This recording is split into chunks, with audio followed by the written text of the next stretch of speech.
तांडव सब सुनते हैं कि कदा निलिम्ब निर्झरी निकुंज कोटरे वसन, विमुक्त दुर्मति सदा शिरस्थ मंजली बहन।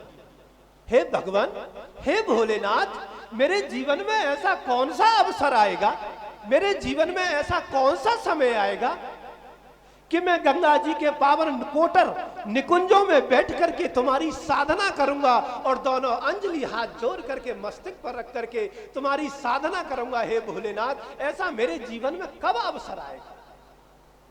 जब दुर्दांत दानव इस बात को कह सकता है तो हम तो ऋषि की संतान है, हम तो देवताओं की संतान है। रावण कितना भी दुर्दांत है, रावण अहंकारी है, रावण मनोमालिन्य से ग्रसित है, वो धर्म से भेद रखता है, लेकिन जब जब श्रेष्ठ कार्य के लिए जाता है, माहिष्मति में सहस्रार्जुन से युद्ध करने के लिए गया है तो मां नर्मदा जी के तट पर भगवान शंकर की साधना की है।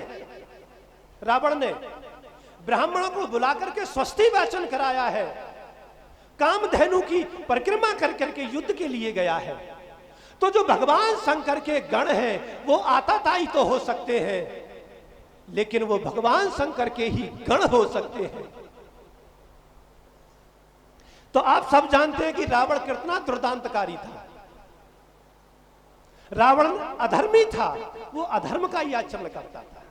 वो धर्म को वो ये कहता था कि मैं जो करता हूं वही धर्म है केवल, इतना अहंकार रावण में था।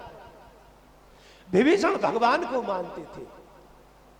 विभीषण ने बहुत बार कहा, भैया आपने इस जगत जननी मां सीता जी का अपहरण कर लिया है, आपने ठीक नहीं किया है। हम ऋषि पुत्र हैं, ये हमारा धर्म नहीं है कि हम पराई स्त्री का अपहरण करके अपने घर में ले आए। लेकिन रावण माना किसी की, कौन नहीं जानता कि अस कही कीनसी चरण प्रहारा, ठोकर मारी विभीषण में, घर से बाहर निकाल दिया। लेकिन विभीषण धर्म कितना बारीक जानते हैं, इतना बारीक विभीषण जानते हैं धर्म को। उन्होंने कहा, बड़े भाई ने ठोकर मार दी है, अरे पिता के समान है, अनुज गए पद बार ही बारा, बार बार भैया के चरण पकड़ रहे हैं, भैया ऐसा मत करिए, अपराध है। लेकिन रावण ने अधर्म का पालन किया है तो रावण की क्या गति हुई आप लोग जानते हैं, और विभीषण ने धर्म का पालन किया है, उनको श्रेष्ठ गति मिली है।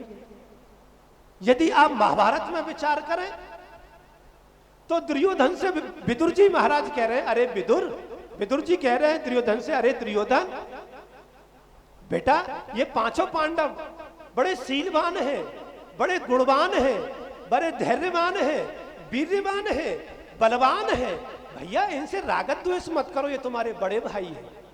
दुर्योधन ने कहा कि हाँ, तुम्हारी बुद्धि खराब हो गई है, हमारा ही खाते हो, हमारे यही रहते हो, उन पांडवों के गुण गाते हो। स इच्छसी विदुर तत्र गच्छ, हे विदुर, जहां तुम्हारा मन करे तुम वहां जाओ। अब आप विचार कर लीजिए, दुर्योधन का दुर्व्यवहार और दुर्नीति और दुराग्रह के कारण विदुर जी महाराज का अपमान हुआ, यानी कि धर्म का अपमान हुआ, तो दुर्योधन की क्या गति हुई आप लोग सब जानते हैं, बताने की जरूरत नहीं है। इसलिए व्यक्ति को धर्म का आचरण करना चाहिए। आप भगवान शंकर के सामने खड़े होकर के बोलिए, कर्पूर गौरम करुणावतारम संसार सारम भुजगेंद्रहारम सदा वसंतम हृदयारविंदे भवम भवानी।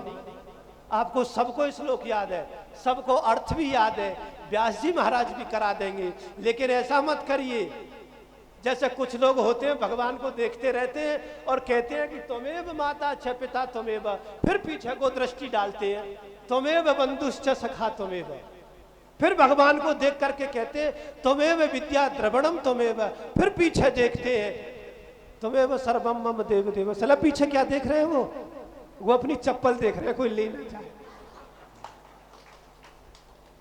तो ऐसे नहीं, आप तीर्थ में जाते हैं, आप यदि मां गंगा में स्नान करने के लिए जाते हैं तो आप तीर्थ में स्नान करिए। स्नान करने के बाद भगवान सूर्य को जल दीजिए, आप अपने पितरों को जल दीजिए, आप ऋषि मुनियों को जल दीजिए, आप अपने मातृ पक्ष के लोगों को जल दीजिए, आप पितामह भीष्म को दीजिए, देश पर शहीद होने वाले बलिदानियों को जल दीजिए। आप वहां पर जाकर के अपना नेकर और तौलिया मत ढूंढने लग जाइए।